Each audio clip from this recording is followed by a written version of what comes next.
Hello, my wonderful Twin Towers engineers. So I'm actually going to be absent on Friday, the 19th. So this video is for that. I'm going to be down near New York City, filling out some marriage paperwork and stuff, and moving into a new house, which is pretty cool. But I'm going to leave you guys this video, and as a little bonus, since I won't be in class, at the end of the video, maybe I'll do a nice little freestyle song or something. Everyone hyped up. Little added bonus. So stay till the end. Watch through the whole lesson video so you can hear my epic song. That's your little carrot on a stick for watching the whole video and not just skipping to the end. Anyway, let's get to the lesson. So today's class, I want to complete the assignments that we had discussed yesterday on cs2n.org, and we had two assignments that we were kind of struggling on. Some students had started, but most of the class didn't really didn't really have time to start these. So we're gonna do these two today. We're gonna do them right now. So let's go to this red curriculum. I went to groups. I went to my red curriculum. I'm scrolling down to the orange sensor section. Hopefully you guys have completed wait for touch and forward until touch. These have some introduction to how this touch sensor works. We could skip pseudocode for now. I want to do that in class with you guys. I want to finish the mini challenge vacuum and the arm position challenge today. So let's first start by looking at the mini challenge vacuum. Click.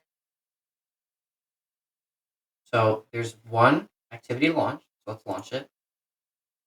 And the first thing I want to do is read the instructions. So once it loads, we're going to have some instructions on the side, and I'm going to read them. So let's see. Using a touch sensor, program the robot to touch all four walls of a room.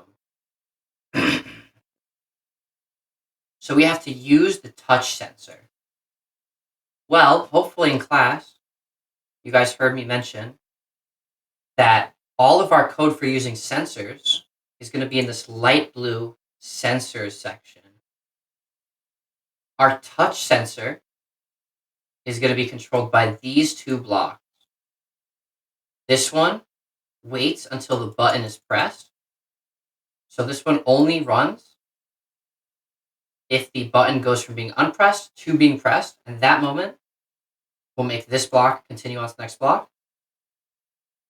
This one can go in an if statement. You could say, if the button is pressed, do this. If it is not pressed, do this thing. And this will be true. This will be true for the if statement if the button is pushed in. We don't probably have to use this one for a while, not until next section. Let's focus on this one. So for this walls challenge, what we need to do is we need to use a touch sensor, this little red sensor right here, to tell when we bump into a wall. And then we need to do something to get over and bump into this wall. So what we should start with is maybe let's have some code to bump into the wall. So maybe we'll just say, start moving straight.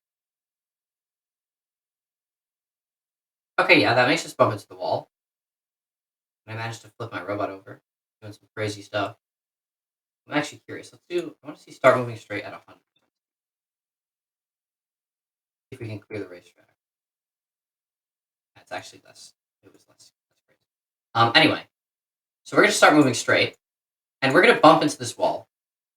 But we don't want our robot to spaz out when we bump into the wall.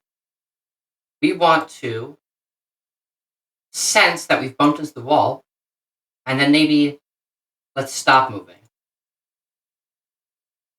Okay, perfect. So our robot knows that it's bumped into the wall. It uses this touch sensor. It waits. It starts moving, and then it waits until it bumps into the wall. And then it runs the next code block. But right now, we don't have a next code block. So we need to tell it to stop moving. Wait until pressed. It's going to wait until this button's pressed. Then it's going to run the next code block. So it's going to play. It's going to wait until it's pressed. And then it's going to run that next code block. So it's going to stop.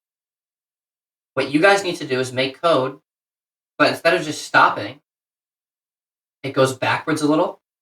it turns 90 degrees. We've discussed 90-degree turns a lot in class. Hopefully you guys know how to do them. If not, you can go back and review the 90-degree turn lesson, which most of you have completed, and the code will be in your work already.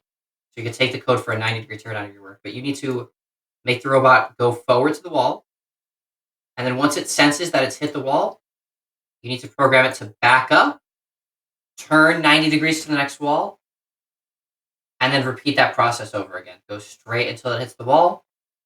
It hits the wall, it senses that, it backs up, it turns 90 degrees to the next wall. It's the same process that we're doing here over and over again. The only difference is we just need to add it so that after it stops moving, it backs up, rotates 90 degrees, and then starts again. So it starts moving again, then checks the wall, rotates, etc., etc. If you guys need any help, I'll be checking my email throughout the day. So please, please, please let me know if you need help. And again, I know it's a little inconvenient that I'm absent. I'm sorry about that. I didn't want to have important stuff to get to. In addition to the vacuum challenge, by the way, if you have any trouble with the vacuum challenge, or at least that first part, you can go through and rewatch certain parts of the video and stuff like that, and just kind of double check things, and try not to have your code look exactly like things that I've done. Like if you use your original code, I'll be a lot happier. Let's say that. Once we do the vacuum challenge, we have to do this arm position challenge. So I'm going to start by opening the activity, and I'm going to read the instructions.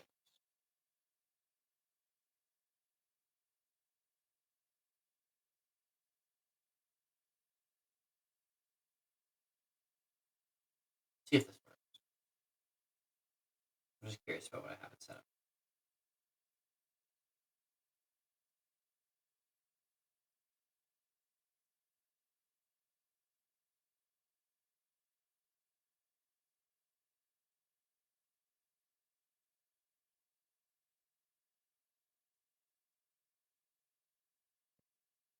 Okay, sorry. I was just reading something. So arm challenge. So for the arm challenge, the touch sensor is attached to our arm. And what we need to do is we need to say, it tells us exactly how many rotations to do. That's 5. That's good to know. So we need to say, start running our arm. Start making our arm move up. And then it wants us to say that once our arm hits our head, we want to somehow detect that. We want to know that this touch sensor has been triggered. We want to have some code that tells us that this touch sensor has been triggered. It's going to be similar to something we just did. Once this touch sensor is triggered, it's the same as the cargo retrieval. We're going to have to go forward 5 rotations like it says. We're going to have to lower the arm back down, and then we're going to have to move back 5 rotations. So it gives us all the code in here. It tells us that we're going to have to move forward 5 rotations, lower our arm, and then come back. But it wants us to wait to do that until we run this arm and it detects that this button is pressed.